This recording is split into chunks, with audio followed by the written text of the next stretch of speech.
3 hours after my sister's royal wedding began, I opened my front door and found 6 armed guards standing on my lawn. Not police officers, not military personnel. Royal guards, the kind you only see on television.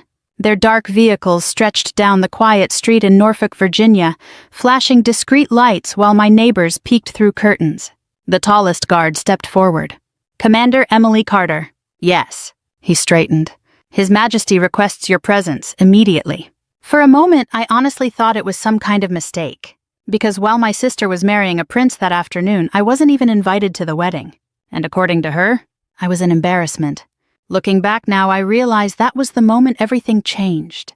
But to understand why royal guards showed up at my house that day, you have to understand what happened before. My name is Emily Carter. I served 28 years in the United States Navy. At the time of this story, I was 28 years old and stationed near Norfolk.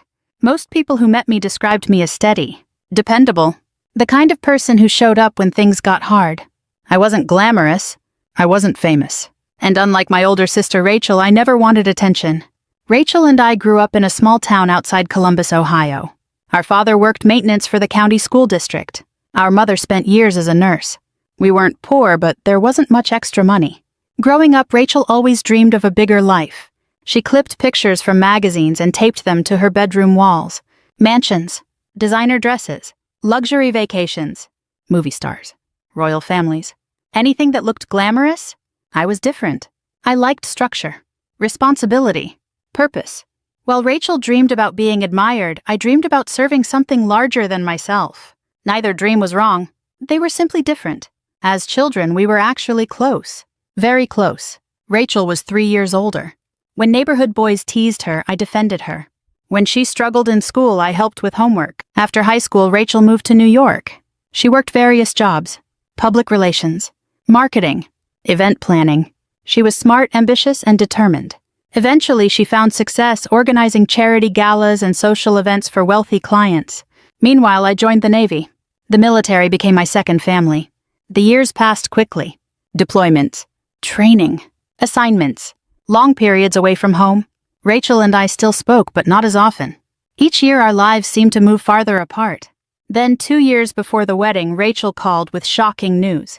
She had met Prince Alexander. At first I laughed. I honestly thought she was joking. American women don't usually call their sisters and casually announce they're dating a prince. But it was true. Alexander belonged to a respected European royal family. Not one of the giant monarchies people talk about every day, but a real royal family nonetheless. Their relationship became serious quickly. The media loved the story. An American woman from Ohio falling in love with a prince. It sounded like a fairy tale. And for a while, I was genuinely happy for her. Whenever reporters appeared on television discussing the engagement, I smiled. Rachel looked happy. That was enough for me. At least I thought it was. The first signs of trouble appeared after the engagement announcement. Rachel became increasingly concerned with appearances. Everything had to look perfect. Every photograph, every public event, every interview. She began speaking differently, dressing differently, even laughing differently, almost like she was becoming someone else. One evening about 6 months before the wedding, I flew to New York to visit her. We met for dinner. At first, everything seemed normal. Then she started talking about the wedding, guest lists, royal protocol, media coverage, security. Eventually, she looked at me and said something strange. "You should probably avoid wearing your uniform around certain people." I frowned. "Why?" She hesitated. "It just doesn't fit the image." Family missed. Dreams postponed. It wasn't an image. It was my life. I tried to laugh it off, but something between us shifted that night. As the wedding approached, our conversations became shorter, less frequent, more uncomfortable. Then came the phone call, the one I still remember word for word. I was sitting in my apartment after a long day on base. The wedding invitations had already been mailed. Mine never arrived. At first, I assumed it had been lost. So I called Rachel. "Hey," I said lightly, "just checking, I never got my invitation." There was a pause, long enough to make my stomach tighten. Then she sighed. "Emily, only close family is being invited." I laughed nervously. "Rachel, I am close family." Another pause. Then came the sentence that changed everything. "You don't belong there." I felt my chest tighten. "What does that mean?" Her voice hardened. "Please don't make this difficult." "Rachel." Another silence. Then she finally said it. "You're an embarrassment." The words hit harder than I can describe. Not because they were cruel, because they came from her. My sister. The girl who used to share a porch swing with me during thunderstorms. The girl I had protected my entire life. I couldn't speak. Rachel continued. You don't understand how these events work. Help me understand. You just don't fit into that world. I stared at the wall. For several seconds, neither of us spoke. Finally, I whispered, I hope you're happy, Rachel. Then I ended the call. I didn't cry immediately. The Navy teaches you how to compartmentalize emotions. But later that night, alone in my apartment, I sat quietly and wondered how we'd gotten so far apart. The wedding took place 3 weeks later. On the same morning, our local veterans organization held a memorial service, honoring several sailors who had recently passed away. I chose to attend that service, not because I wanted revenge, not because I was angry, because those men mattered, and because I wasn't welcome anywhere else. As I stood among fellow veterans that morning listening to taps echo hours later, Royal Guards would arrive at my front door, and the entire wedding would begin unraveling. The memorial service ended shortly before noon. I remained behind after most people had left. That wasn't unusual for me. Many veterans my age attended those ceremonies out of respect. The older veterans attended because they understood something many younger people hadn't learned yet. Time is precious, and people rarely appreciate each other enough while they're still here. The cemetery sat under a clear Virginia sky. A gentle breeze moved through the rows of flags. I stood quietly in my Navy dress uniform, hands folded behind my back, staring at a granite memorial. Beside me stood Chief Petty Officer Frank Dawson, a retired sailor in his 70s. Frank had become something of a mentor over the years. He looked over at me. You seem distracted today. I smiled faintly. Do I? You do. I laughed softly. I guess I'm not hiding it very well. Frank nodded. Wedding. I looked at him. How did you know? He grinned. Because you've spent the last 20 minutes staring at that monument and not seeing any of it. That made me laugh. For the first time all morning, Frank rested a hand on my shoulder. Family can wound you deeper than enemies ever could. Those words stayed with me, because they were true. By the time I returned home, the royal wedding was already underway. Every major news channel seemed to be covering it. Television vans, commentators, guests arriving in luxury cars, drone footage, smiling reporters. The whole thing looked like something out of a movie. I carried a cup of coffee into my living room and sat down. Against my better judgment, I turned on the television. There was Rachel, my sister, standing beneath a floral archway worth more than my annual salary. She looked beautiful, radiant even. For a moment, I forgot my hurt, forgot the phone call, forgot the insult. I simply saw my sister, the girl I had grown up with. And despite everything, I wanted her to be happy. Images on screen, memories began surfacing, the kind that arrive unexpectedly. When Rachel was 16, she desperately wanted to attend a summer leadership program. Our parents couldn't afford it. The tuition wasn't enormous, but it was more money than we had. I was 13. I spent the entire summer mowing lawns and cleaning garages around town. When the deadline arrived, I handed Rachel an envelope containing every dollar I'd earned. She cried. She hugged me so tightly I could barely breathe. You didn't have to do this. I wanted to. Back then, that was enough. We took care of each other. Or at least I thought we did. Another memory surfaced. Rachel's first year in New York. She was struggling financially, working 2 jobs, living with 3 roommates, trying desperately to build a career. One night she called me crying.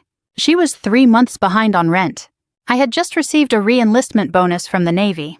Without hesitation, I wired her the money. She promised to repay me. I never asked her to. Family wasn't supposed to keep score. At least that's what I believed. I switched off the television completely. The silence felt better. I spent the next hour tending the small garden behind my townhouse. Gardening had become my therapy. Military life could be chaotic. Plants were honest. You gave them care. They grew. Simple. Predictable. Unlike people. As I watered a row of tomato plants, my phone buzzed. A text message. From my mother. Watching the wedding, wish you were here. I stared at the message. Then another arrived. Your father keeps asking if you've heard from Rachel. I hadn't.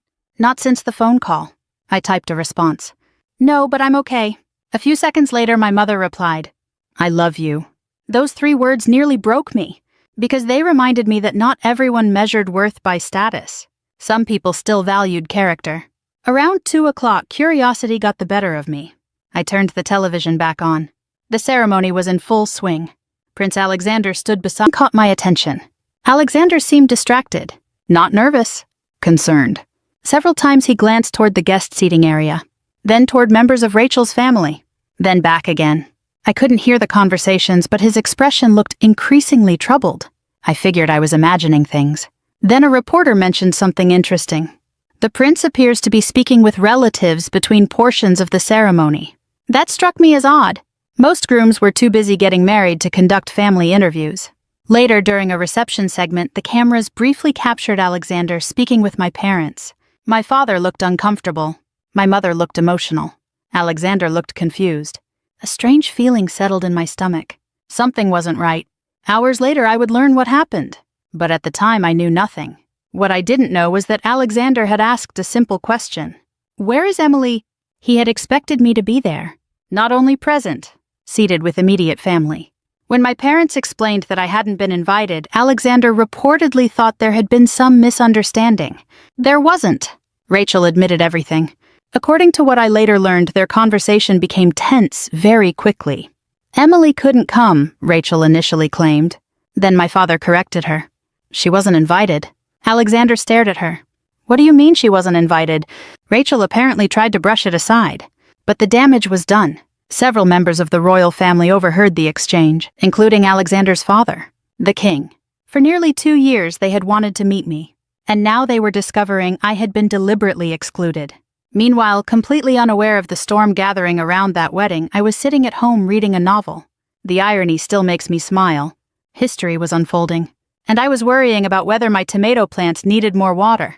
Around 3 o'clock, another memory surfaced. One I'd nearly forgotten. Years earlier, during a humanitarian mission overseas, I had helped an elderly man after a transportation accident. Did that encounter to matter years later? I pushed the memory aside. At the time, it felt unrelated. Just another random thought. Outside, the neighborhood remained peaceful. Children rode bicycles, dogs barked, someone mowed a lawn. A perfectly ordinary American afternoon. Then, somewhere across Virginia, a decision was made. A king issued an order. Vehicles were prepared. Security teams mobilized. And a convoy quietly departed the wedding venue. Its destination wasn't a government building. It wasn't an embassy. It wasn't a military installation. It was my small townhouse. And I wouldn't learn that for another 30 minutes. The first thing I noticed was the sound. Not sirens. Not horns. Engines. Several of them. Low and steady. I looked up from the paperback novel resting in my lap. Through the front window of my townhouse, I could see dark vehicles turning slowly onto my street. At first, I assumed someone important had moved into the neighborhood. Maybe a politician. Maybe a military official. Norfolk wasn't exactly a stranger to uniforms and government personnel. Then the vehicle stopped. Directly in front of my house. I frowned. My first thought was that something terrible had happened. A family emergency. An accident. A military incident. In my line of work, unexpected visitors rarely brought good news. I stood and walked toward the window. 6 black SUVs, several uniformed men exiting. Not American military, not local police. Something else. My pulse quickened. One of the men approached my front door. A moment later, the doorbell rang. I took a breath and opened it. And there they were. Royal Guards. Real Royal Guards. Standing on my front porch. For a second, I honestly wondered if I was dreaming. The lead guard stepped forward. Commander Emily Carter. Yes. He nodded respectfully. His Majesty requests your presence immediately. I blinked. I'm sorry. His Majesty requests your presence. I stared at him. The sentence made no sense. His Majesty. The relation. Royal seals. Everything appeared legitimate. I looked from the credentials back to the guard, then to the vehicles behind him, then back again. Why would His Majesty want to see me? The guard's expression remained professional. I was not informed of the details. Of course he wasn't. That would have been too easy. By then, my neighbors had started noticing. Curtains moved. Front doors cracked open. A teenager across the street openly stood in his driveway staring. I couldn't blame him. Royal Guards arriving at your neighbor's house wasn't exactly a common occurrence. Can I have a few minutes? I asked. Certainly, Commander. I stepped inside and closed the door. Then I leaned against it, trying to make sense of what was happening. Nothing made sense. I hadn't attended the wedding. I hadn't spoken to Rachel. I didn't know the royal family. At least I didn't think I did. After several moments, I changed clothes. Not because anyone instructed me to. Because military training had conditioned me to present myself properly. If someone important wanted to meet me, I wasn't showing up in gardening clothes. I put on my navy dress uniform. The same uniform Rachel once called embarrassing. The irony wasn't lost on me. As I adjusted the collar, I caught my reflection in the mirror. For a brief moment, I thought about refusing. Simply saying no. Remaining home. Avoiding whatever drama was unfolding. But curiosity won. 5 minutes later, I stepped back outside. The lead guard opened a vehicle door for me. "Thank you." "Of course, Commander." As we pulled away, I noticed half the neighborhood watching. Mrs. Grayson from 3 houses down actually waved. I waved back. Then the convoy turned onto the main road, and my ordinary afternoon disappeared behind us. The drive lasted about 45 minutes. Nobody volunteered information. I asked questions. They answered politely, but not helpfully. "Is everyone okay?" "Yes, ma'am." "Has something happened?" "I'm not authorized to discuss details." "Am I in trouble?" That earned the slightest smile from one guard. Maybe Rachel had changed her mind. Maybe there was a family emergency. Maybe someone needed military advice. Every theory sounded ridiculous. Eventually, I gave up trying to guess. The convoy exited the highway and approached the resort. The scale of the event became immediately obvious. News vans lined the entrance. Satellite trucks filled parking areas. Photographers crowded designated media zones. Guests moved between elegant buildings and waterfront pavilions. The entire place looked like something from a magazine. Then our convoy arrived. Security personnel immediately cleared a path. People turned. Heads swiveled. Conversation stopped. The vehicles rolled forward. And for reasons I still didn't understand, all eyes suddenly focused on me. The lead guard opened my door. I stepped out. The reaction was immediate. Confusion. Curiosity. Whispering. Hundreds of guests staring. I suddenly felt more exposed than I ever had during military inspections.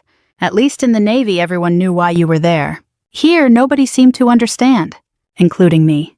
The guard gestured toward the main reception building. "This way, Commander." I followed. As we walked, guests stepped aside. Some recognized my uniform. Others simply recognized that something unusual was happening. Near the entrance, I spotted my parents. My mother gasped. My father looked stunned. Neither appeared to know I was coming. That actually comforted me. At least they weren't part of whatever was happening. "Emily," my mother whispered. I hugged her. "Mom, what are you doing here?" "I was hoping you could tell me." That earned a nervous laugh. Before anyone could say more, another figure approached. Prince Alexander. In person, he looked different than he did on television. Less polished. More human. More nervous. He stopped a few feet away, then extended his hand. "Commander Carter." I shook it. "Your Highness." The prince smiled. "Please call me Alexander." I wasn't sure royal protocol allowed that. I saw him. The king. For a moment, everything around me seemed to quiet. Not because he was intimidating, because everyone clearly respected him. He walked directly toward me. No hesitation. No ceremony. No distance. Straight toward me. I instinctively stood a little taller. Military habit? The king stopped in front of me. Then something happened that left the entire gathering speechless. He reached out and shook my hand with both of his. Warmly. Genuinely. As though greeting an old friend. "Commander Emily Carter." "Yes, Your Majesty." His eyes softened. "We've been waiting for you." The words hit me like a freight train. Waiting for me. Why? Around us, guests exchanged confused looks. Photographers scrambled. Reporters whispered into microphones. Even my parents looked completely lost. I opened my mouth, closed it, then finally managed a question. "Your Majesty, have we met?" The king's smile widened slightly. "Not formally. Not formally." What did that even mean? Before I could ask another question, movement near the reception area caught my attention. Rachel, standing near the entrance, watching everything. Her face had gone completely pale. Not angry, not annoyed, terrified. For the first time all day, she looked as though she had lost control of the story she had worked so hard to write. And somehow, I had become part of it. Rachel looked like someone watching a bridge collapse beneath her feet. I had never seen that expression on her face before. Not fear, not embarrassment, panic. The kind that comes when a secret you've carefully protected is suddenly standing in front of hundreds of witnesses. The king turned slightly toward the crowd. "Would you join us inside, Commander?" "Of course, Your Majesty." I followed him into the main reception building. Alexander walked beside us. Several members of the royal family came along as well. The room we entered was elegant but surprisingly comfortable. No cameras, no reporters, just family members and The king motioned toward a chair. "Please sit." I obeyed. Military training had taught me how to remain calm under pressure. But at that moment I was struggling. Nothing about this day made sense. The king sat across from me. For several seconds he simply studied my face. Then he smiled. "Yes," he said softly. "It's definitely you." I exchanged a confused glance with my father. He looked just as lost as I felt. Finally, I asked the question that had been driving me crazy. "Your Majesty, have we met before?" The king leaned back. "In a way." Then he looked toward Alexander. The prince nodded. It seemed they had discussed this moment many times. The king folded his hands. 6 years ago, you were serving aboard a Navy humanitarian mission in the Mediterranean." My eyes narrowed. The Mediterranean. Immediately, memories began stirring. The deployment had involved disaster relief after a devastating coastal storm. Thousands of civilians had been displaced. Our team spent weeks assisting local authorities. Medical aid, supply distribution, evacuation support, long days, little sleep. I nodded slowly. "Yes?" The king's smile widened. "During that mission, there was an accident involving a transport vehicle. A memory surfaced. Suddenly, unexpectedly, an older man, a damaged vehicle. Rain, blood, chaos." I stared at him, and for the first time recognition flickered. Not recognition of his face, recognition of the situation. The king continued. "You pulled an injured stranger from a wrecked vehicle." The room became very quiet. I remembered. Not perfectly, but enough. The accident had happened on a narrow coastal road. Our team had been transporting supplies when another vehicle lost control during severe weather. Several people were injured. One elderly passenger had been trapped. I remembered helping him, stabilizing injuries, keeping him conscious, waiting for medical personnel. It had lasted maybe 2 hours, 3 at most. Seconds I couldn't speak. I simply stared, trying to connect the memory to the man sitting across from me. The injured traveler from years ago. The king. It seemed impossible, yet somehow completely real. "You were—" I stopped. The king nodded. "Yes." I leaned back slowly. My mind replayed fragments of that day. Rain hitting metal, emergency lights, the smell of fuel, an elderly man gripping my arm while medical teams worked. I remembered talking to him, trying to keep him awake, telling him stories about Ohio, about my family, about my Navy career. I had never known who he was. Not once. The king chuckled softly. "You never asked my name." I laughed despite myself. "No, sir." "You never asked my position." "No." "You never treated me differently than anyone else." I shrugged. "Because you were injured." The king's eyes softened. "Exactly." The room fell silent again. Then Alexander spoke. "Father talked about that day for years." I turned toward him. The prince smiled. He said an American naval officer saved his life and refused every attempt to be rewarded. That part I remembered. After the accident, local officials had tried to thank our team. I accepted a handshake and moved on.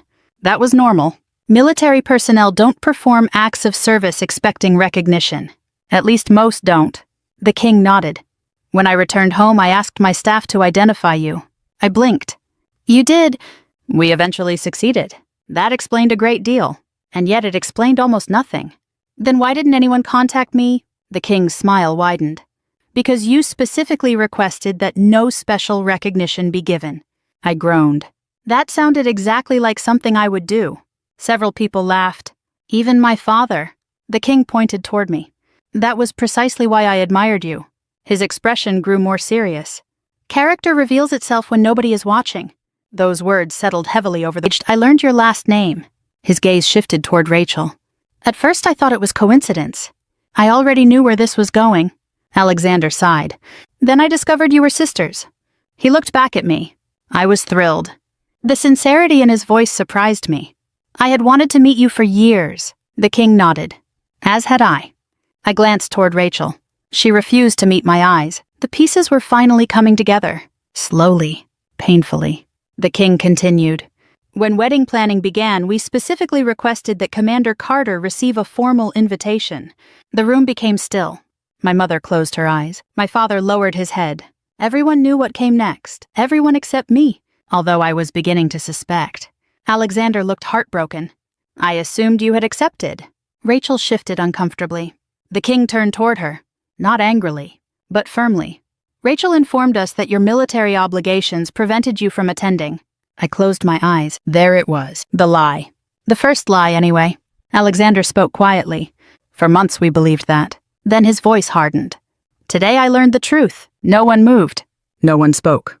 Rachel finally whispered. I didn't think it mattered. The words hung in the air. I looked at her. Really looked at her. For the first time all day I saw something beneath the polished image. Insecurity. Fear. Jealousy. Old wounds. Rachel wasn't acting like a princess. She was acting like the frightened little girl I remembered from childhood. The girl who constantly worried she wasn't enough. The king spoke gently. Why? Rachel's eyes filled with tears. She didn't answer immediately. When she finally did, her voice was barely audible. Because everyone admires her. The room fell silent. No one expected that answer. Not even me. Rachel looked down at her hands. I wanted one day to be about me. My heart sank. Because suddenly none of this felt like a royal scandal. It felt like a family tragedy. Then he stood. I believe the guests deserve to hear the truth. Rachel's head snapped up. The color drained from her face. She knew exactly what he meant. And so did I. Outside those walls sat hundreds of wedding guests. Journalists, military veterans, diplomats, friends, family. People who had no idea why royal guards had brought me there. The king looked directly at me. Commander Carter, with your permission, I would like to tell them your story. I stared at him, completely stunned. Then toward the closed doors beyond which the wedding continued. And for the first time that day, I realized something. The real ceremony hadn't happened yet. I had spoken before large crowds. Military ceremonies, leadership conferences, promotion events, funerals, retirement celebrations. But as I followed the king back toward the reception pavilion, I felt more nervous than I ever had standing behind a podium. Because this wasn't about service, or duty, or rank. This was about family. And family wounds are often harder to face than public ones. The reception had resumed while we were inside. Guests filled dozens of tables overlooking the Chesapeake Bay. Crystal glasses sparkled in the afternoon sunlight. A small orchestra played near the waterfront. Conversations flowed easily. Most people had no idea that a private meeting had just changed the entire course of the day. Then the king entered. Everything stopped. The music faded. Conversations died away. People rose from their seats. I followed several steps behind him. A ripple of confusion moved through the crowd, especially when they noticed me. The woman who wasn't supposed to be there. The woman escorted in by royal guards. The woman standing beside the king. Reporters immediately shifted position. Photographers lifted cameras. I wanted nothing more than to disappear into the floor. Instead, I stood quietly while the king approached the microphone. He waited until the room settled. Then he spoke. My friends? His voice carried effortlessly across the pavilion. Today is a joyful event. He paused. But before we continue, there is someone I would like you to meet. Hundreds of eyes turned toward me. I suddenly became very interested in the floorboards. The king extended a hand in my direction. Commander Emily Carter. Whispers spread instantly. Many guests recognized the last name. Others recognized the uniform. The king smiled. Several years ago, during a humanitarian mission in the Mediterranean, an American naval officer saved my life. The whispers stopped. Every face focused on him, including mine. Even though I already knew the story, hearing it publicly felt entirely different.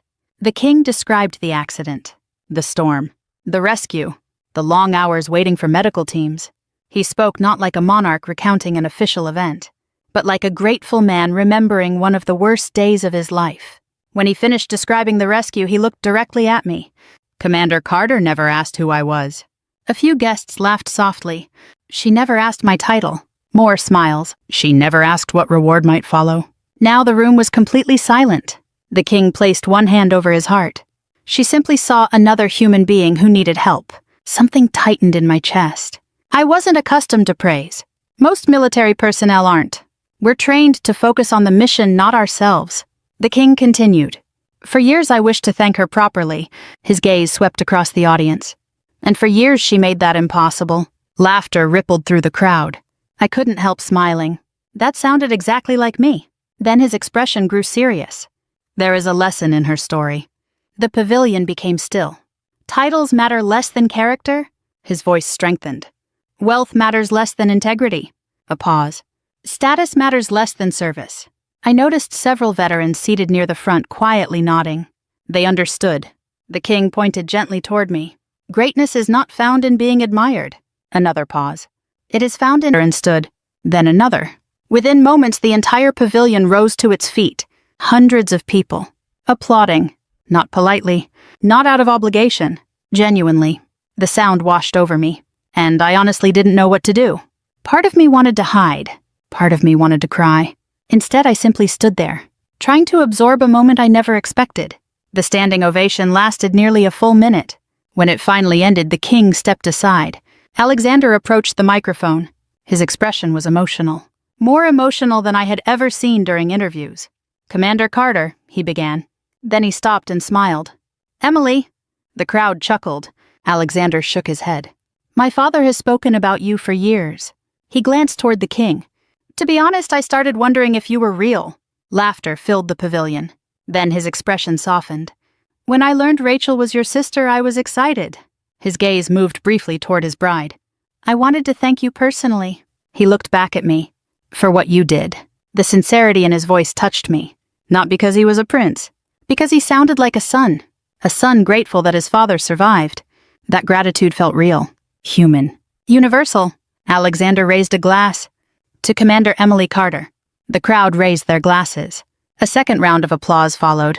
This time I finally managed a small wave. The audience laughed warmly. The tension eased. But as the applause faded, my eyes drifted toward Rachel. And that's when everything changed. Because she wasn't angry. She wasn't resentful. She wasn't defensive. She was crying. Not the careful tears people produce when cameras are nearby. Real tears, the kind that arrive when long-buried truths finally surface. For years, Rachel had chased admiration, recognition, status, validation. And now she was watching hundreds of people honor someone who never sought any of those things. I think that's when she finally understood the difference. Not between her. Even reporters, though, security kept most of them at a respectful distance. Everyone wanted to hear the story. I kept telling them the same thing. I was just doing my job. Most smiled politely. Few seemed convinced. Late in the afternoon, I stepped outside onto a quiet balcony overlooking the bay. For the first time all day, I was alone. The water shimmered beneath the fading sunlight. Sailboats drifted in the distance. The breeze felt cool against my face. I finally exhaled. The entire day felt unreal. A few hours earlier, I had been watering tomato plants. Now I had just received a standing ovation at a royal wedding. Life has a strange sense of humor sometimes. The balcony door opened behind me. I didn't need to turn around. I already knew who it was. Rachel. Her footsteps stopped beside me. For several seconds, neither of us spoke. The silence wasn't awkward, just heavy. Years of hurt standing quietly between us. Finally, she wiped her eyes. "Emily." Her voice cracked. I turned toward her. And for the first time since the wedding began, there were no reporters, no royalty, no audience.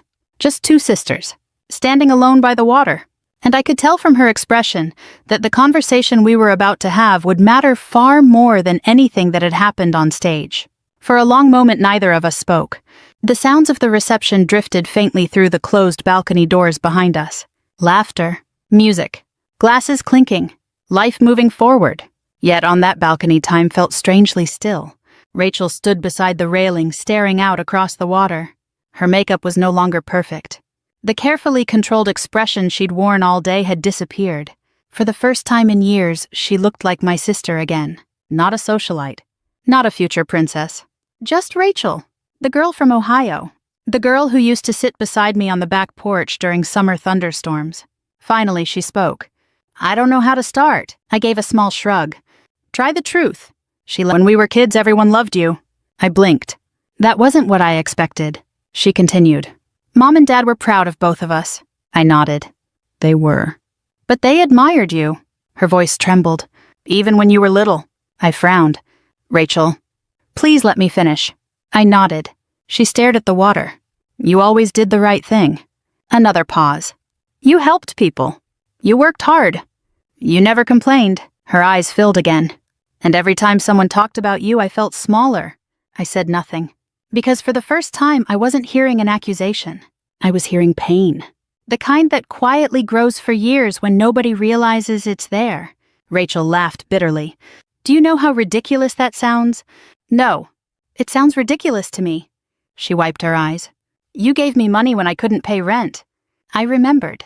You helped me get into that leadership program. I remembered that too. You defended me my entire life. She swallowed hard. And somehow I convinced myself you were my competition. The words hit me harder than I expected. Because I suddenly realized something. For years I thought Rachel looked down on me. Maybe she had. But underneath that arrogance had been something else. Fear. Insecurity. A belief that she would never measure up. The tragedy was that I'd never been measuring. Not once. Rachel looked at me. I was jealous. The honesty in her voice surprised me. I hated how people respected you. I shook my head slowly. Rachel, no. She wiped her face again. You deserve to hear this. The afternoon sun reflected across the bay behind her. I spent years chasing things that made people notice me. She laughed quietly. Then today I watched an entire room stand up for someone who wasn't trying to impress anybody. A tear rolled down her cheek, and I finally understood why. The silence that followed felt different, lighter somehow. Truth has a way of removing weight, even painful truth. Finally, the invitation. She shook her head. No, another tear appeared. I'm sorry for all of it. I could see how difficult this was for her. Pride doesn't surrender easily, especially after years of building your identity around appearances. Her voice cracked. I hurt the one person who always loved me. That sentence nearly broke my heart, because it was true. Not perfectly, not flawlessly, but true. I had always loved her, even after the phone call, even after the wedding invitation never arrived, even after she called me an embarrassment. Family doesn't stop being family just because they disappoint us. At least that's what my parents taught me. Rachel lowered her head. I don't expect forgiveness. I smiled sadly. Good. She looked up. Surprised, I continued. Because forgiveness isn't something you earn. For a moment she simply stared. Then she started crying again. And this time so did I. Not dramatic sobbing. Just tears. Two sisters standing on a balcony, letting years of hurt finally leave. A moment later, Rachel stepped forward. I opened my arms, and we hugged. The kind of hug that says everything words cannot.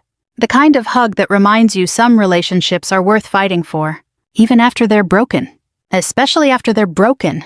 When we finally pulled apart, both of us were laughing through tears. Rachel pointed toward the reception hall. We probably look terrible. I laughed. We definitely do. The balcony door opened. Alexander stepped outside. He immediately stopped when he saw us. Then he smiled. A genuine smile. The smile of a man relieved to find peace where conflict once lived. Am I interrupting? Rachel shook her head. No. Alexander walked over and wrapped an arm around her shoulders. Then he looked at me. Emily. Yes. Thank you. I smiled. For what? For giving her a chance. I glanced at Rachel. She squeezed his hand. And for the first time all day, she looked genuinely happy. Not because... No speeches, no reporters, just family. We talked about service, about life, about leadership, about mistakes. Before the evening ended, the king presented me with a civilian honor from his country, a recognition for the rescue years earlier. I accepted it respectfully. But if I'm honest, it wasn't the most valuable thing I received that day. The most valuable thing was sitting across from my sister and laughing together again. That was the gift I never expected, and the one I treasured most. Months passed after the wedding. Life gradually returned to normal. I remained in the Navy. Rachel and Alexander began their married life. The headlines eventually faded. The news cycle moved on. But something important remained. Rachel started calling regularly. Not for publicity. Not for appearances, just to talk. Sometimes about serious things. Sometimes about nothing at all. Birthdays became family gatherings again. Holidays felt warm again. The distance that once seemed permanent slowly disappeared. Not overnight. Trust rarely returns that quickly, but it returned. One conversation at a time. One phone call at a time.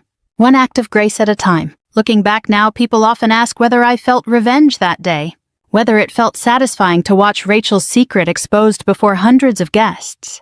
The truth is simpler than that. What I felt was sadness. Then understanding. Then compassion. Because the greatest victories aren't the moments when someone else falls. They're the moments when healing finally begins. Sometimes the people who hurt us are fighting battles we never see. That doesn't excuse their choices, but understanding those battles can open the door to forgiveness. And forgiveness, I've learned, is often the freedom we give ourselves. If there's one lesson I hope you take from my story, it's this. Character lasts longer than status. Kindness lasts longer than applause. And family, when given honesty, humility, and grace, can sometimes find its way back home. If this story touched you, take a moment to think about someone you've lost touch with, someone you still care about. You never know what one phone call, one conversation, or one act of forgiveness might heal. And if you enjoyed spending this time with me, I'd be honored if you shared the story with someone who might need it and joined us again for another journey. Until next time, take care of yourselves and each other.